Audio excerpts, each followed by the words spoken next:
Cine Garage. Aquí cabe todo el cine. Con Eric Estrada. Retrovisor. Puentes.me.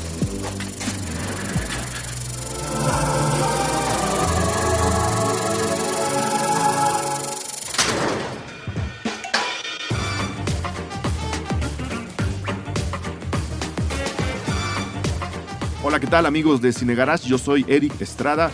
Vamos a entrar a un episodio más de Retrovisor, un programa de verdad muy especial.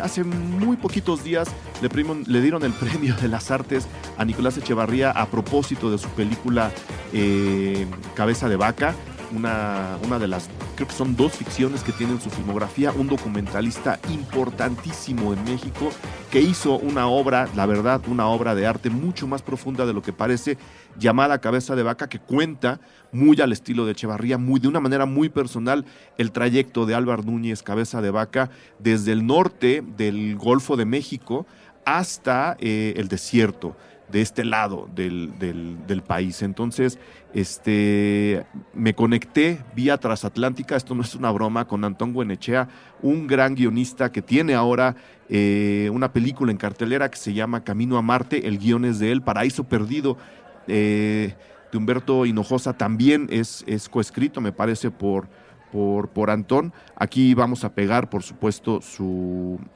filmografía para que tengan ahí todos los datos alrededor de este muchacho que, repito, tuvo la amabilidad Paraíso Perdido es de él, que tuvo la amabilidad de conectarse con nosotros para comentar la película de Nicolás Echevarría. Él está en este momento en Cádiz, se conecta con la Ciudad de México, sacamos este programa de verdad muy interesante, hacemos conexiones que nos llevan desde Werner Herzog y Aguirre La Ira de Dios hasta Conan el Bárbaro, así que les interesa. Muy bien, Antón, pues bienvenido nuevamente a los micrófonos de Cine Garage y de Puentes. Tu introducción ha sido ya hecha, así que a menos que quieras presumir tu extenso trabajo en el guionismo cinematográfico, adelante, bienvenidísimo, Antón. ¿Cómo estás, Eric? Oye, un gusto que me contactes. Ahora mismo te escribo desde España, desde cerquita del puerto del que salió nuestro protagonista de hoy. Además, que es una coincidencia bien interesante. Vamos a hablar, como ya le dije a la gente en la presentación del programa, de Cabeza de Vaca, con el pretexto de que le dio a Nicolás Echevarría el premio de las artes, ¿no? Se le concedió este año el premio de las artes, de las bellas artes, a propósito de esta película. Entonces, buscando quien me ayudara a hablar de la película, una de mis películas favoritas mexicanas desde que la vi, resultó que tú también eras fan y que además estabas, no sé si de vacaciones o de trabajo en Sevilla, y que, por supuesto, a través del heroico trabajo de nuestro no menos heroico equipo de producción, podíamos conectar con un puente larguísimo desde la Ciudad de México, la Gran Tenochtitlán, hasta Sevilla, España, con Antón Goyenechea. Eso es.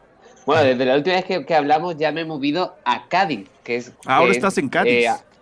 Estoy en el puerto de Santa María a 30 kilómetros del puerto de Sanlúcar de Barrameda, de donde salió Álvar Cabeza de Vaca, Álvar Núñez Cabeza de Vaca. O sea, estoy aún más cerca más cerca del principio de la historia. Me parece estupendo, Antón. ¿Por dónde empezamos con Cabeza de Vaca? Dar más detalles del premio que se le dio a Echevarría, pues no viene mucho al caso, porque es eso, ¿no? Es un reconocimiento que además él, como documentalista, ubicado siempre en el tema indígena, predominantemente mexicano, y además de manera muy concentrada también en el noroccidente del país, pues está de más, ¿no? El propio trabajo de él habla muy bien de todo lo que ha hecho, de todo lo que puede seguir haciendo, y viendo justo esa lista de filmografía, esa lista de películas, de enormes documentales, ¿no? Desde el de María Sabina hasta lo último que ha hecho. Cabeza de Vaca acaba siendo, o termina por convertirse en la película atípica de Echevarría, ¿no? ¿Tú cómo la conociste? Sí. ¿Cómo es que te hiciste fan? ¿Por dónde quieres entrarle a la película? Yo esta película la vi por primera vez en la videoteca de la Universidad Complutense, una copia en VHS Ajá. en muy bajita calidad. Y durante muchos años, o sea, la volví a recordar, me fascinó cuando la vi, me la volví a recordar en septiembre porque justo viajé a Nayarit a ver a Familia Política Ujú. y estuvimos en uno de los sets de la película, que todavía siguen en pie, las cabañas en el río, Sí. en unos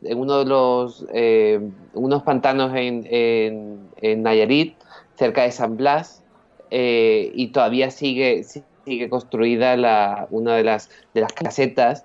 Hay una secuencia muy bonita, espectacular, en la que después de que los capturan, antes de que conozcan antes de que conozcan a este brujo, Chamán. chamán, exacto, a ese chamán, cuando lo llevan hasta el chamán, toda esa secuencia se rodó en ese sitio. Ujú. Y cuando lo vi me recordó, y ahora conseguí verlo en una copia que se ve mucho mejor. Esta película está excepcionalmente bien filmada. Es que es impresionante, ¿no? Es, sí, Que sea un peliculón, no solo a nivel temático, que a mí desde que la vi, yo sí, tuve la fortuna de verla en cine en el 91. Si mal no recuerdo, fue una famosa muestra de cine en México donde pasó la película. Pues obviamente yo también era bastante, bastante joven, pero me tocó verla en cine. No entendí mucho de lo que me sí, estaban contando, pero visualmente, en su sencillez, me voy a atrever a llamarla sencilla, en su sencillez sí. es apabullante. O sea, es una película muy, muy emocionante. Es sorprendente que en el 91 un documentalista levantara una ficción con la inspiración visual y que la haya concretado Sí. con tan pocos recursos, además. Bueno, ¿te has fijado en quién es el director de fotografía? No, Guillermo claro, Navarro. claro, claro. Guillermo O Navarro, sea, que lo es dice, lo espectacular. dice Sí, y fíjate lo que son las coincidencias, lo dice Nicolás Echevarría en una entrevista que me encontré ahí en internet, que le hicieron unos sí, chicos en Francia. Para entonces, en ese momento, era el único mexicano con un Oscar en la mano. claro, Ya después, por claro. supuesto, vinieron más, ¿no? Ya después el cine mexicano tomó otros rumbos, pero para entonces, pues el señor Navarro estaba abriendo el camino para que después llegaran más mexicanos como Cuarón, como Del Toro, que también tiene su participación en la película, Claro. eh, y el señor Iñárritu, ¿no? Entonces sí, ya desde ahí, desde tenerlo ahí, creo que nos debería llevar a reapreciar la película solo por la fotografía. Bueno, y la puesta en escena, aunque parece sencilla, es enormemente compleja. Tiene todos estos planos que duran alrededor de 1 minuto y medio Ujú. a 2 minutos, con distintos encuadres, con un montón de movimientos de foco, en contextos con muchísima luz. No sé, o sea, la verdad es que ha sido una experiencia increíble volver a verla, sobre todo después de tantos años, después de haber aprendido más de cine. Exacto. La apreciación de la película cambia totalmente. Porque, y luego la valentía y yo creo que probablemente viene de su experiencia como documentalista, pero la valentía de Echevarría de no explicar, Ujú. y de dejar que la historia fluya, y que la mitad de la película está en dialectos, en idiomas indígenas que el espectador no entiende, Y y que que aún así la película...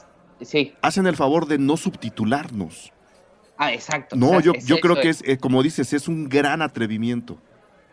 Sí, no, es fascinante. Y luego, lo que me ha llamado mucho la atención, y me gustaría entender de dónde viene esa decisión, porque estamos en el 91 La, cuando la película es cuando del se estrenó. 91 y tengo aquí el dato, no sé si sea Sí. cierto, pero bueno, ya lo discutiremos, tiene todo el sentido del mundo. Estrenó el 12 de octubre del 91. Ah, bueno, qué interesante.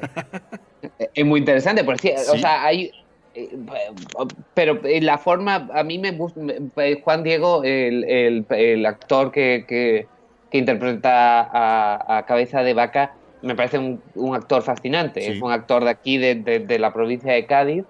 Nació no, perdón, es de Bormujos, de Sevilla. Okay. Y es un actor de teatro clásico y es muy evidente a lo largo de la película. Sí. Me da la impresión de que la forma en la que interpreta, la forma teatral en la que existe el español en esta película es muy interesante en el contexto de una América todavía precolonial, ¿no? Uh-huh. El proceso de colonizarse, como es mucho más quizá maniqueo la forma en la que actúan los españoles, el drama con el que actúan los españoles y lo extraño que es el español en esa tierra. Uh-huh. Porque a veces, aunque el protagonista sea cabeza de vaca, a veces da la impresión de que el punto de vista de la película es el de la tierra en la que está. Claro. ¿No? Claro. Dime. No, sí. Bueno, en la entrevista, ahora que decías que si era intencional o no esta teatralidad de Juan Diego por un lado y luego pues de los otros conquistadores, ¿no? El propio Roberto Cobo, que se avienta un monólogo también muy teatral en el inicio de la película, ¿no? A mí me encanta el principio de la película. Estos barcos hundidos, estas balsas en las que después del naufragio están inmersas en una oscuridad pues desesperante, ¿no? Entonces ahí monta a todos los marinos en una desesperanza impresionante. Y Roberto Cobo, también un actor mexicano muy importante y muy interesante, también completamente teatral y completamente maniqueo, como dice, se avienta un monólogo de introducción que pues nos dice esto no va a estar fácil.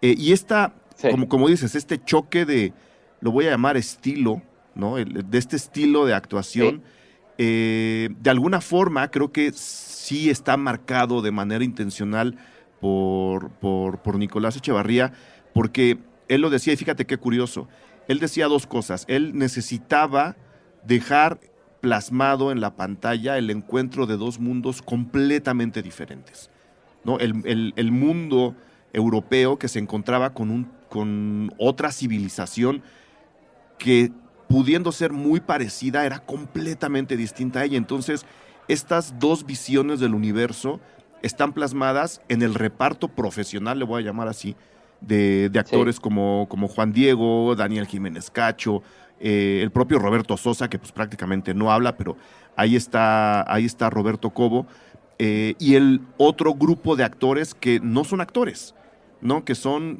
como él lo llama en la entrevista que te comento, pues son indígenas, justo de la zona en donde rodaron, y esto termina enfrentando justo a estas dos ideologías en la pantalla, porque estos no actores, para nosotros, de este lado del mundo, y me ilusiona mucho que estemos grabando de manera transatlántica, para nosotros esa actuación resulta pues más cercana, ¿no? La de los no profesionales. No sé cómo haya respondido la gente, sé que tuvo mucho éxito en Alemania, pero no sé cómo haya respondido la gente ante las actuaciones de Daniel Jiménez Cacho y de Juan Diego en el lado de España.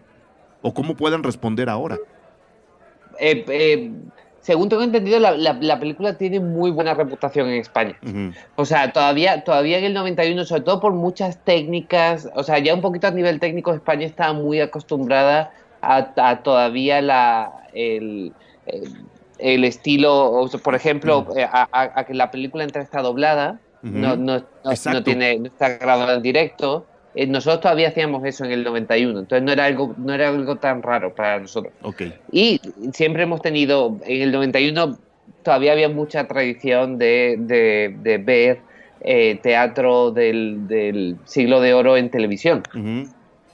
Entonces Juan Diego salía en muchas de estas obras en televisión española durante los 80s y en los 70s. Entonces la gente, no creo que la gente lo sacara mucho de onda. Y creo que se entendía muy bien el contexto. O sea, lo que no tengo muy claro es cómo entendieron el discurso de la película, porque el discurso de la película es particularmente fascinante y es muy moderno. O sea, la idea en la que se ve o sea, tiene una perspectiva postcolonial muy interesante y una lectura muy interesante, no solamente de cómo percibimos en España la época prehispánica, como lo llamamos nosotros, que de una forma un poquito arrogante. No, pues desde su punto de vista, ni modo.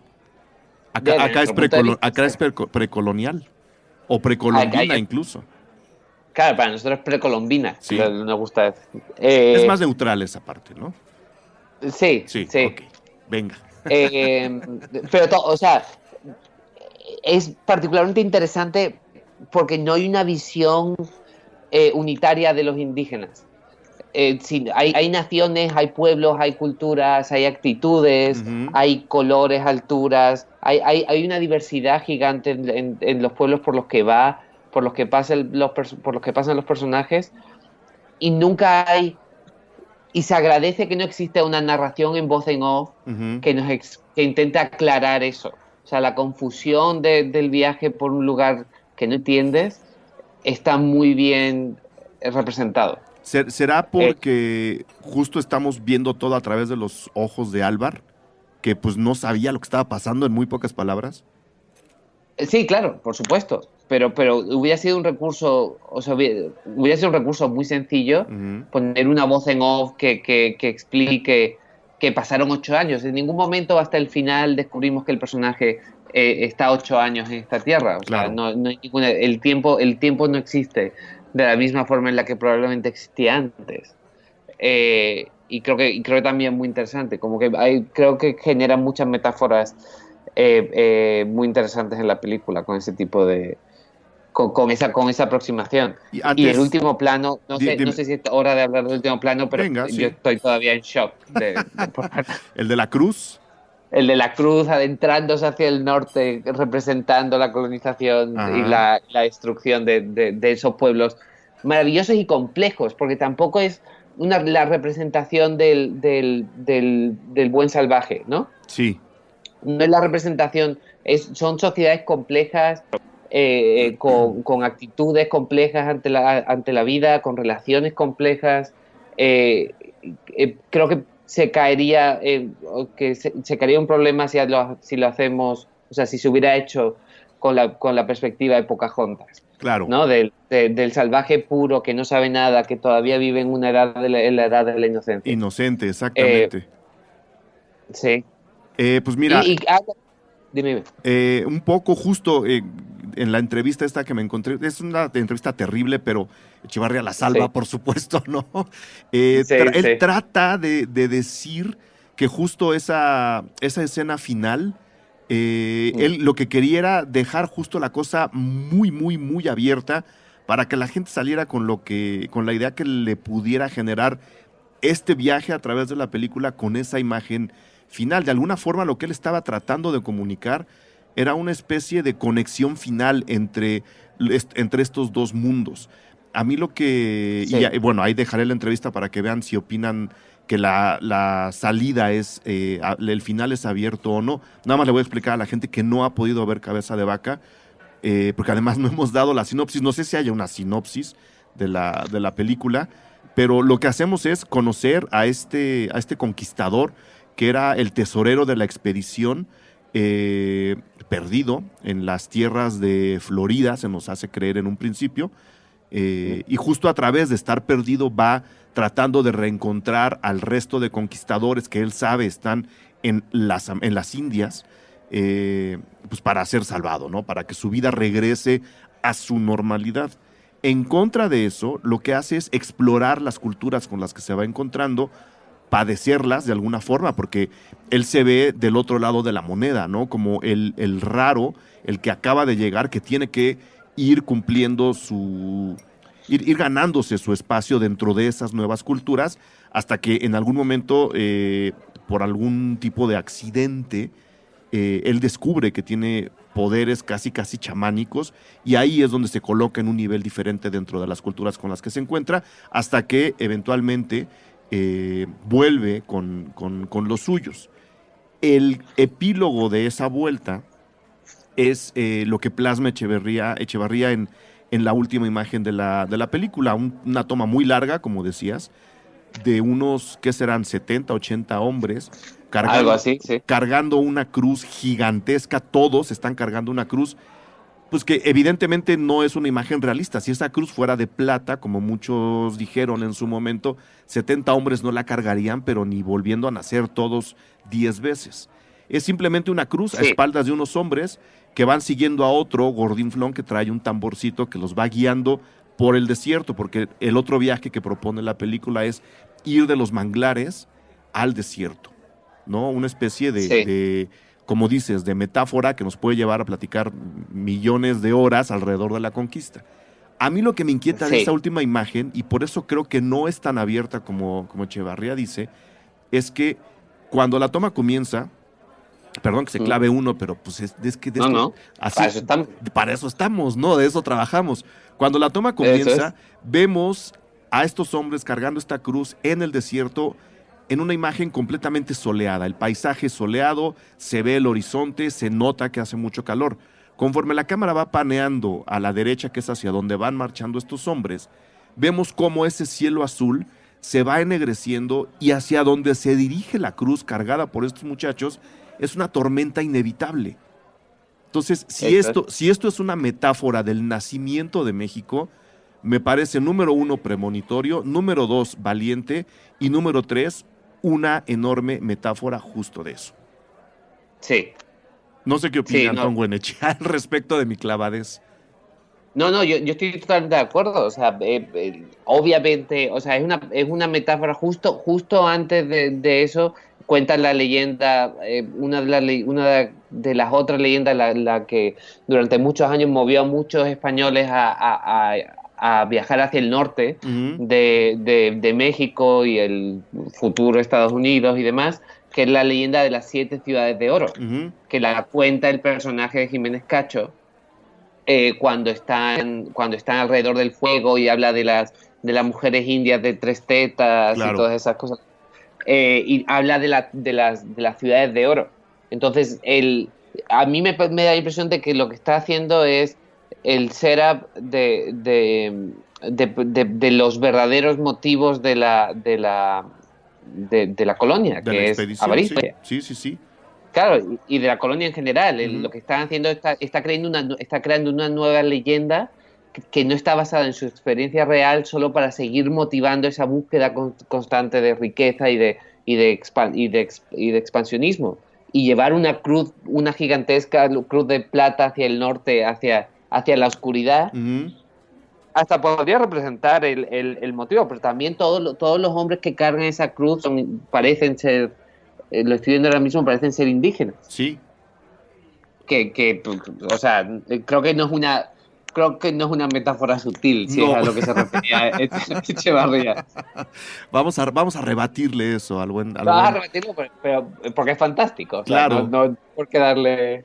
Sí. ¿A qué te referías con que a lo mejor ya lo explicaste, pero solo quiero dejarlo bien asentado? ¿A qué te referías con que la película es tremendamente moderna?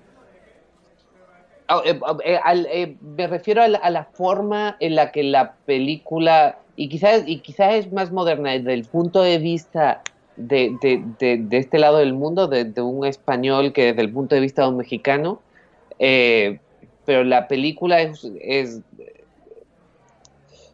me da la impresión de que es un intento de humanizar, o es un intento, o de hecho lo consigue, de humanizar las relaciones entre el conquistador y los indígenas, y la gente que estaba en México antes de que llegaran los españoles. No sé, me parece, y creo que habla mucho de las ideas de la poscolonización, todas estas teorías de poscolonización de las que se habló mucho en África, sobre todo con Fanon y con las teorías de la negritud y todo eso, que se podrían traducir muy fácilmente al contexto de esta película. Porque es prácticamente la misma historia. Es prácticamente la misma historia, solo que pasa 300 años antes de que los europeos hagan lo mismo en África. Me recuerda mucho, o sea, creo que es muy fácil pensar en The Revenant con esta película, porque representa quizá, The Revenant representa el mismo momento, pero en Norteamérica, obviamente la colonización de México, llegó antes que la colonización de Estados Unidos y Canadá, pero me da la impresión de que se desarrolla en un contexto parecido, en el que todavía no ha llegado la fuerza militar y, entre comillas, civilizadora de Europa. Entonces todavía tiene la oportunidad de ver culturas que no han sido tocadas o contaminadas, quizás no es el término correcto, pero influenciadas por su relación con Europa y con otra perspectiva del mundo. Y creo que eso es muy interesante. Claro, porque además, yo sí defiendo esta teoría, de alguna forma, este encuentro, bueno, no de alguna forma, yo creo que sí es completamente distinto el encuentro entre los colonizadores que llegaron a América del Norte y los colonizadores que llegaron a América del Sur. Yo veo más, por ejemplo, una conexión de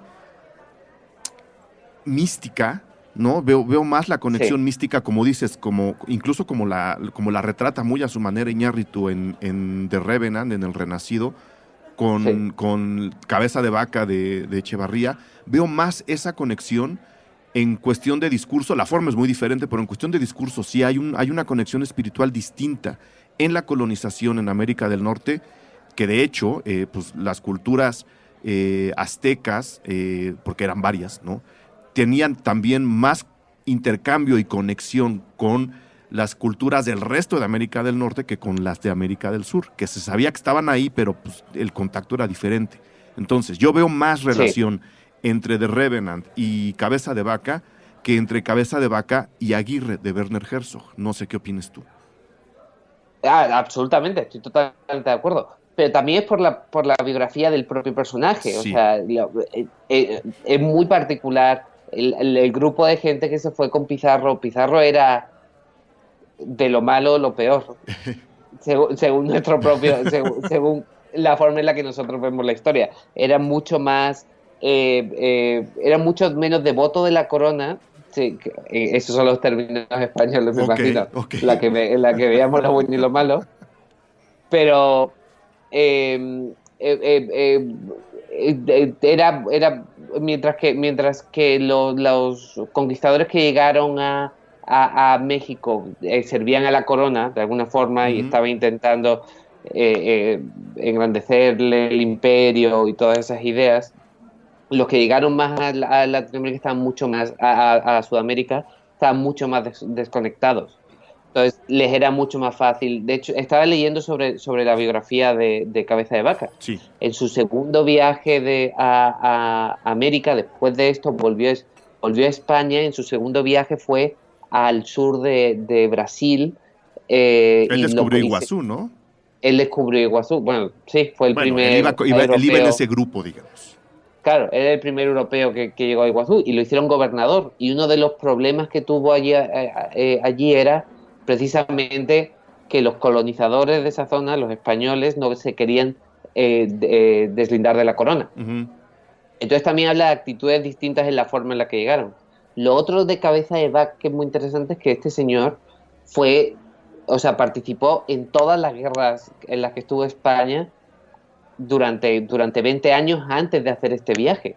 O sea, era un soldado y probablemente quizá tenía un contacto distinto con la muerte y la supervivencia y demás, que le hacía ser quizá más capaz de ponerse, de tomar este contacto con los indígenas. O sea, quizá, no sé. Lo que estás diciendo es que siendo soldado, siendo su padre mismo conquistador también, ¿no? Siendo soldado y teniendo este contacto cotidiano con la muerte o con la posibilidad de la muerte, acaba encontrándole sentido a la muerte a través de la conexión con las culturas indígenas. ¿Te entendí bien? ¿O estoy nadando muy lejos? No, o sea, yo creo, no, es exactamente eso. O sea, yo creo que este personaje probablemente, y ahora quizá entendamos de una forma distinta los traumas de la guerra, pero quizá es eso lo que lo ponía en contacto con una cultura así. No sé, se me ocurre que no siendo un aristócrata urbanita o alguien que venía de una familia. No era un niño bien, dinero, digamos, ¿no? Eso es. Y esta conexión mística, ya que estamos en eso, me lleva Sí. directamente a lo que yo creo que es mi parte favorita de la película.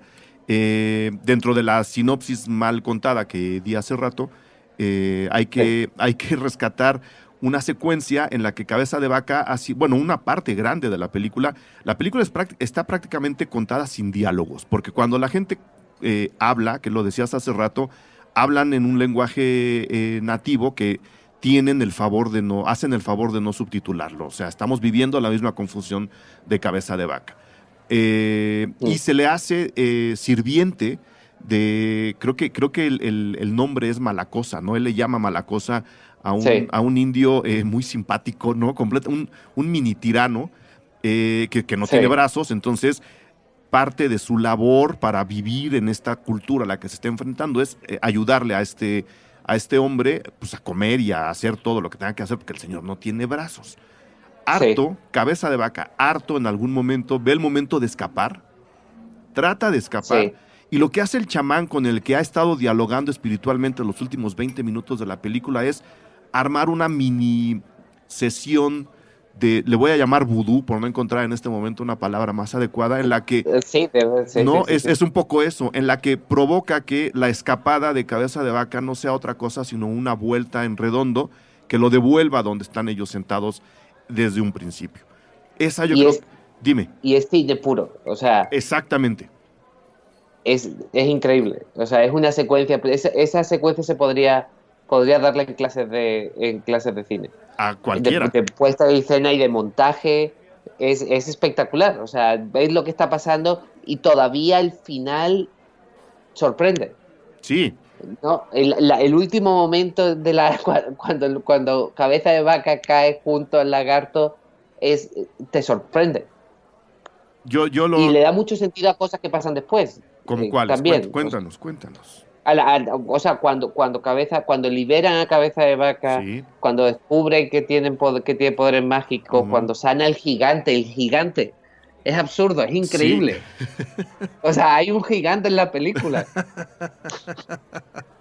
Un gigante además que según alguien en internet viene directo de las culturas, no sé si celtas o por lo menos de la isla de Inglaterra. No sé si esa conexión exista o no. Echeverría nunca habla de eso en ninguna entrevista que yo haya conocido de la película, pero ahí hay un gigante. Y es increíble, y es un gigante bueno. Sí. Y bueno, y aparte una cosa muy interesante, no quiero dar muchas vueltas en irme muy lejos. En relación con lo anterior, con la pregunta que me hacías antes, lo que están estableciendo a nivel de guión, están estableciendo los poderes de este chamán, que luego que de alguna forma está conectado con Cabeza de Vaca, o quizás es el origen de su poder, y cuando Cabeza de Vaca sigue en su viaje hacia el desierto antes de que se encuentren sus compañeros, por ejemplo, nieva, está muerto de frío, va a morir, y un árbol empieza a arder cuando gracias al chamán que está conectado con él. O sea, en ese sentido, toda esa relación con el chamán y con el hombre pequeño, sin brazos, el hombre sin brazos, es toda una clase de cine fascinante. Yo estoy totalmente de acuerdo, en la secuencia más importante, más interesante de la película. A mí, para mí es mi parte favorita, y de nuevo, y esto sí lo dice en la entrevista, nada más para redondear lo que estamos diciendo, este encuentro y este viaje místico de Cabeza de Vaca dentro de estas culturas, a ver si te sorprendo con la declaración. Echeverría dice, es una película autobiográfica. Ok. ¿Por qué? Porque siendo una persona desde siempre interesado en las culturas indígenas, ¿no? Habiendo hecho además, en el momento en que tenía que hacerse un documental sobre María Sabina, ¿no? Echeverría se vuelve un enorme seguidor y un fiel devoto de este tipo de ceremonias y de culturas a través de los elementos alucinógenos de esta parte del país, no necesariamente de Oaxaca, que es donde se acerca, pero él, digamos que su interés está más centrado en cuestiones como el peyote, por ejemplo, ¿no? Sí. Entonces él dice, yo quería también contar este viaje de un hombre occidental que a final de cuentas el mestizo mexicano, que somos nosotros, tenemos una gran carga de Occidente. Estamos muy conectados, unos no tanto como deberían. Estamos muy conectados, por supuesto, con el lado indígena, pero, Claro. por supuesto, como decías, no sé si estamos contaminados, pero estamos contagiados Contagiado tiene sentido, sí. de la visión occidental. Entonces, Echevarría decía, yo estaba contando mi propia historia como occidental al haberme acercado a estas otras culturas a través del documental y haber dejado que ellos me abrieran la cabeza y me expandieran mis propios horizontes. Entonces, desde ese punto de vista, Echevarría dice, es una película autobiográfica, Cabeza de Vaca. Es un proyecto que tuvo arrastrando, por lo que dice en la entrevista, 8 o 10 años, hasta que de ahí la fecha de estreno y de ahí que sea interesante y de ahí que me emocione de nuevo, a ver si no nos atoramos otra vez, que me emocione de nuevo esta conexión interatlántica entre Antón y yo. La película termina produciéndose cuando a las luces de los 500 años de la conquista del Imperio Azteca, se busca desde el lado de España coproducir proyectos que contaran historias relacionadas con ella. Echevarría dice, yo tengo este proyectito, fíjate qué humilde, yo tengo este proyectito que a lo mejor les funciona. Y sí, era uno de los proyectos que entró en el programa de coproducción para los 500 años, y es ahí que la película puede producirse, y de ahí se justifica bastante el estreno un 12 de octubre, que de este lado se llama el Día de la Raza, este lado del mundo en donde tenemos, por lo menos en la Ciudad de México, tenemos una columna dedicada a Colón que mide escasos, ¿qué será? 4 metros, ¿no? Y luego, luego un Colón como de 3, o sea, hay 7 metros de altura en la columnita de Colón, contra, no lo voy a decir contra, pero digamos, espejeado en un poco, con un poco de reinterpretaciones del lado español, en donde el 12 de octubre es llamado, cuéntanos, Antón. El Día de la Hispanidad. El Día de la Hispanidad. Y tienen columnas dedicadas a Colón. Exacto. ¿De qué altura? Uy, de todas las alturas, de todos los tamaños. Yo cuando vi el primer Colón, bueno, el Colón de Madrid, pero luego cuando vi el de Barcelona dije, bueno, ¿y esta columna el de Barcelona por qué? No, yo estaba acostumbrado al Colón chiquito de acá, de este lado del mundo. Y es justo ese choque y esas dobles visiones lo que Cabeza de Vaca maneja tan bien dentro de su historia. Estoy totalmente de acuerdo, porque tampoco hace, quizá un poco también a diferencia de Aguirre, también encuentra la humanidad en los españoles. Sí. O sea, no es una película hereje. Es una película muy compleja en la forma, exacto. No está, quizá los españoles conversos, como todos los conversos son los más radicales. Yo a veces me considero un converso absoluto a la causa postcolonial. Pero creo que es una película muy inteligente y es una película que habla sobre humanidad, de todos los personajes, sobre el trauma, el impacto, estar lejos de casa. Siempre que señala en la película hay varias ocasiones en las que señalan más allá de las montañas y se preguntan, ¿es esto España? Sí. ¿Dónde está España? ¿Tú eres España? España es una especie, es una metáfora constante de algo que está pasando dentro de los personajes, pero los españoles cargamos con ese trauma de preguntarnos qué es España, y esta película examina eso también. Lo examina a partir de una declaración muy al principio de la película donde dicen se acabó España. Entonces, otra lectura, creo que lo dice además Roberto Cobo, o lo dice el sacerdote que va. Lo dice el sacerdote. El sacerdote, fíjate, nada menos. Acabó España y no vas a tener la vida eterna. Exactamente. Relaciona entonces los dos conceptos inmediatamente. La otra búsqueda que entonces propone la película, si partimos de esa frase, es la propia búsqueda de España. O sea, porque la primera vez que yo vi la película dije, Cabeza de Vaca se está buscando a sí mismo, ¿no? Está confundido, está completamente desorientado, no sabe qué está pasando y probablemente no lo vaya a saber nunca, porque la primera vez que lo vemos es prácticamente un loco. Sí. ¿No? Un loco ahí sí muy parecido al Aguirre de Herzog. Un loco que ha perdido toda conexión con cualquier tipo de realidad. Y poco a poco, conforme vamos conociendo su historia, lo descubrimos a él y vemos cómo él se va descubriendo a sí mismo. Del lado del conquistador que se convierte en chamán. Entonces dices, no está loco, ya se encontró. Claro. Pero si partimos de esa primera frase que lanza nada menos que el sacerdote, diciendo, aquí se acabó España, la otra lectura de la película es, la búsqueda de España de parte de los conquistadores. Y la relación inmediata de España y la fe católica. Sí. Al final de la película, no sé si te acordarás, cuando le pregunta el capitán que está construyendo la catedral, le dice, le pregunta de qué fe estás hablando, de la nuestra, de la de España o la de ellos. Uh-huh. Cabeza de Vaca contesta, la única fe. Sí. No dice, hay una forma tiene una especie de conexión, o sea, ha desarrollado una conexión con ese otro mundo, uh-huh, que para él representa tanto Dios como en lo que creen los indígenas. Lo cual... y mi pregunta ¿es esa la auténtica metáfora sobre la fundación de México? El encuentro con la expansión, claro, de la mente, ¿dices? Sí, exacto. Sobre el nuevo mundo, esa mezcla, porque al final o sea, el contacto y la influencia fue de los dos lados. Aunque sí, a los españoles no nos gusta reconocerlo, nosotros hay muchas cosas que adquirimos de México, no solamente las patatas los cacahuates y el maíz. Y el chocolate, también, y el jitomate. Y el chocolate, el jitomate. el guajolote. Que asumimos como nuestras. Sí, también... Sí. No, el contacto es para los dos lados, nada más quería decir eso. Exacto, pero también el idioma. Sí. O sea, muchas de nuestras palabras, nosotros llevábamos hablando español a efectos prácticos 3 siglos, uh-huh, cuando llegamos a América, y han pasado 5. O sea, claro, no, el español se ha desarrollado, lo hemos desarrollado todos juntos. Entonces hay muchas cosas.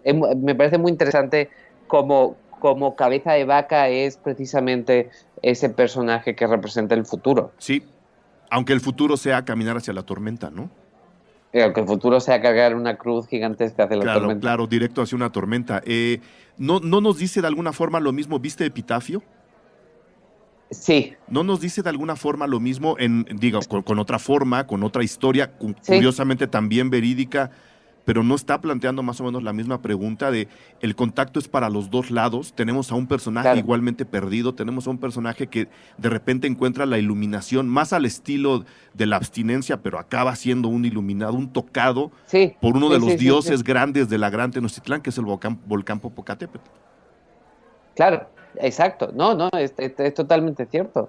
Totalmente cierto. Y un poco, yo estaba pensando esta vez que lo veía mucho en Silencio, en la peli en Silence, la nueva de la última de Scorsese. Sí. Y me da la impresión de que esa película de alguna forma es opuesta a esta. Porque el personaje no termina de cambiar. Él descubre, o sea, él está en contacto con otra cultura solo para poder conservar la suya. Uh-huh. Pero esa es la historia del misionero, del hombre de fe. Exacto. Esta es la historia de un soldado, que al final es un señor, es un hombre, un tesorero en este caso, un contador. Sí. Pero sí. Son interesantes esas conexiones. Yo no quería dejar de mencionar Epitafio. Y ahora que hablas del contacto entre los dos mundos, de este intercambio que se ha dado, a veces renegando de los dos lados, ¿no? Hay gente que todavía reniega del contacto con España de este lado del planeta, una actitud que jamás comprenderé. Y como dices, también hay una línea de pensamiento del lado español que cree no deberle nada ya no voy a decir a las colonias, a la Nueva España, ¿no? Creen que de allá para acá vino todo y que de aquí para allá no hubo nada. No sé si ya fuiste a Bellas Artes a ver la exposición de la Grana Cochinilla rojo mexicano, creo que se llama la exposición. Sí. Tienes que ir.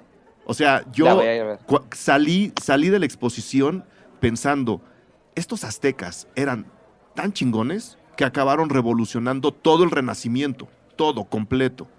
Tienes que ir a verla, se lo dejo aquí a la gente también para que en estas vacaciones puedan darse una vuelta a Bellas Artes, ver todas estas películas, desde Silencio de Scorsese, la Aguirre, La ira de Dios se llama, ¿no? Porque luego le cambiaron el nombre de Werner Herzog, por supuesto Epitafio, definitivamente Cabeza de Vaca, creo que está por ahí en en DVD, entonces dense el tiempo. ¿Algo más que quieras agregar, mi estimadísimo Antón, ya para dejarte ir por unas cañas? Sí, ahora mismo salgo corriendo por unas cañas y un cajón al de frío. gasoil. Al frío, exacto. ¿Qué más puedo agregar?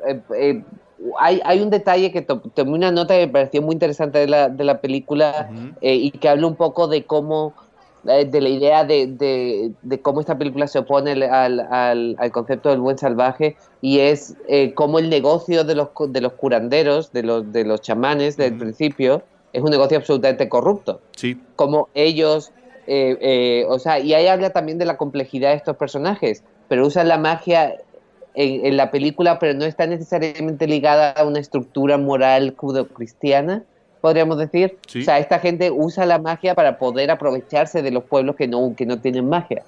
También habla, y eso me parece un detalle muy, muy, muy interesante en la película. Que acaba siendo un símbolo del Imperio Azteca, ¿no? Sí, de alguna exacto. forma. Aunque Sí. Aunque para otros la película también está contando la fundación del Imperio Azteca, ¿no? Esta búsqueda del lago prometido, de una tribu que viene del norte y que se dirige hacia tierras más del sur. Claro. Según esto, la película también podría contar eso. Justo esta parte que tú mencionas, es un poco también señalar al Imperio Azteca y decir, estos canijos se encajaban con la gente que no entendía la cosmovisión tan compleja y tan elaborada, y voy a poner entre paréntesis la palabra magia, que ellos le estaban vendiendo al mundo. O sea, Claro. sí. Y aparte ellos salieron de Nayarit. Sí.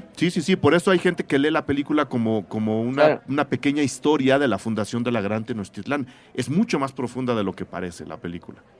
Mucho más.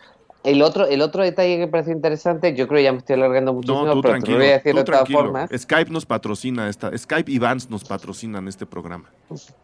Me encanta. Échale. O sea, la relación del personaje de Juan Diego de Cabeza de Vaca con su idioma. O sea, cómo él cuando está solo simplifica, él necesita hablar, pues eso podría parecer teatral, los discursos que tiene, pero a mí me da la impresión de que está constantemente, antes de que salve al chico y le quite y ya se vuelque totalmente en la cultura, en las culturas locales, en su viaje por el desierto, que también tiene tintes muy, muy, muy bíblicos. Sí. Cuando está muerto de frío y demás, él está constantemente identificando lo que pasa a su alrededor con palabras en español. Hay una escena antes en la que hace lo mismo, cuando está con el hombre sin brazos y el chamán. Y me pareció fascinante porque representa la forma en la que el tipo se va desprendiendo y va simplificando su propia cultura para poder liberarse de ella de alguna forma al final. Sí. ¿No? Entonces dice piedra, arena, tal, no sé qué, y de pronto habla como un niño pequeño. Sí, como descubriendo las cosas, ¿no? Esto es arena y esto, y allá está el mar, ¿no? Exacto, y se le está llevando a su propia forma de ver el mundo, que es de lo que se tiene que desprender, ¿no? A mí me parece una película fascinante. Sí, a mí también me parece enloquecedora. Ayer que la revisé, volví a quedar con la boca abierta. La recomendamos a todo mundo, nada más por no dejar pasar los datos. Ahí me escuchas, ¿verdad, Antón? Te escucho perfecto. Ahí había, lancé el comentario del papel de Guillermo del Toro en la película. Es mera curiosidad, ¿no? O sea, no es un papel así determinante o que alguien le deba a otro algo. Guillermo del Toro se encargó del maquillaje especial para la película. Él fue el encargado de hacer el maquillaje de muchos de los personajes en Cabeza de Vaca. El vestuario lo llevó Tolita Figueroa, que es una de las hijas de don Gabriel Figueroa, el gran fotógrafo mexicano. Y de ellas, es muy chistoso que en la entrevista esta que te cuento le pregunten a Echevarría, oiga, ¿usted ya vio Avatar? Y él contesta, sí, pues es que en su película hay unos indígenas pintados de azul. ¿Usted cree que James Cameron? Le dice, no, por supuesto que no. ¿No? Entonces, yo pensé lo mismo, ¿eh? Yo cuando vi esa secuencia pensé exactamente eso.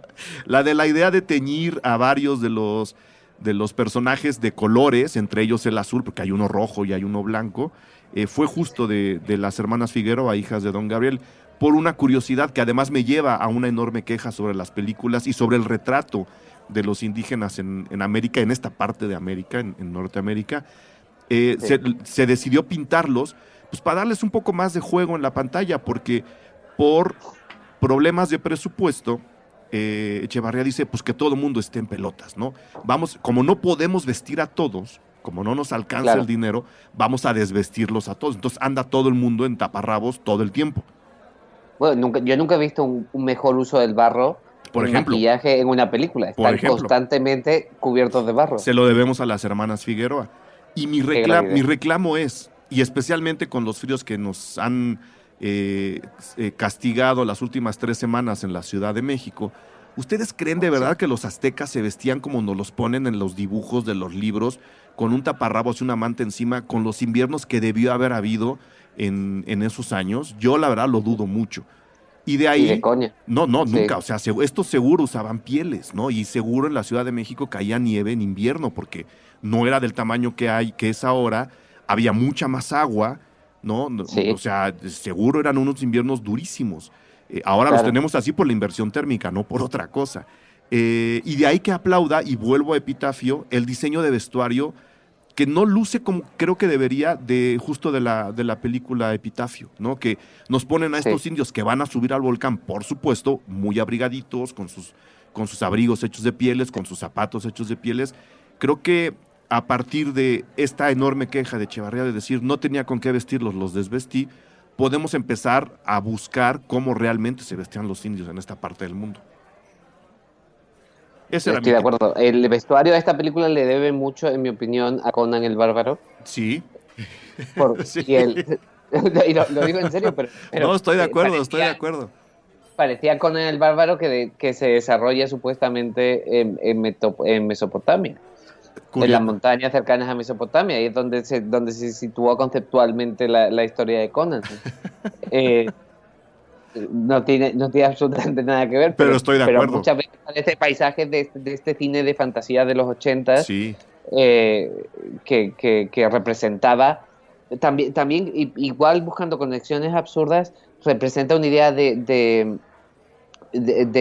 lo antiguo, de lo ancestral, uh-huh. de lo que está antes de la historia, y da la impresión de que no sé si le estamos haciendo un favor a Echevarría buscando esta conexión, pero es una especie de para los españoles efectos prácticos, América era la prehistoria. Claro, así la veían. Entonces, y puede que tenga sentido esa forma de verlo. No, tiene todo el sentido del mundo, pero además poniéndola de nuevo de este lado del mundo, del planeta, ese es la prehistoria de la historia de la Nueva España. Sí, claro. O sea, es el principio de la cultura mexicana, que tiene parte de un lado y parte del otro. La cultura indígena era, por supuesto, completamente autóctona, igual que lo era la española. El nacimiento de un nuevo mundo, un nuevo tercer mundo, que no es ninguno de los dos, empieza justo como lo comienza Nicolás Echevarría. Ahí sí te apoyo. Ahí te apoyo para variar al 100%, mi estimado Antón. Nada más que agregar, queridísimo. Pues nada, va a ser un gusto que me invites al programa y sobre todo poder volver a ver esta película. Ahora que viajes más lejos, te vuelvo a invitar. A ver de qué hablamos. A ver, no, temas no van a faltar. Antón Goyenechea, mil gracias, de verdad, mil gracias por tomarte el tiempo en medio de tus vacaciones, por haber dejado pasar una hora sin comer boquerones, sin echarte unas cañas, sin ir por unos vinos, okay. para venir a platicar con la gente de Cine Garage. Mil gracias, de verdad. Ahora que vuelvas, te invito a una cena. Me parece maravilloso. Una cena mestiza, ¿qué te parece? Me parece fantástico. Saludos hasta allá, Antón, mil gracias. Un abrazo muy fuerte. Bye. Chao. No olviden, por favor, que este retrovisor es presentado por nuestros amigos de Vans.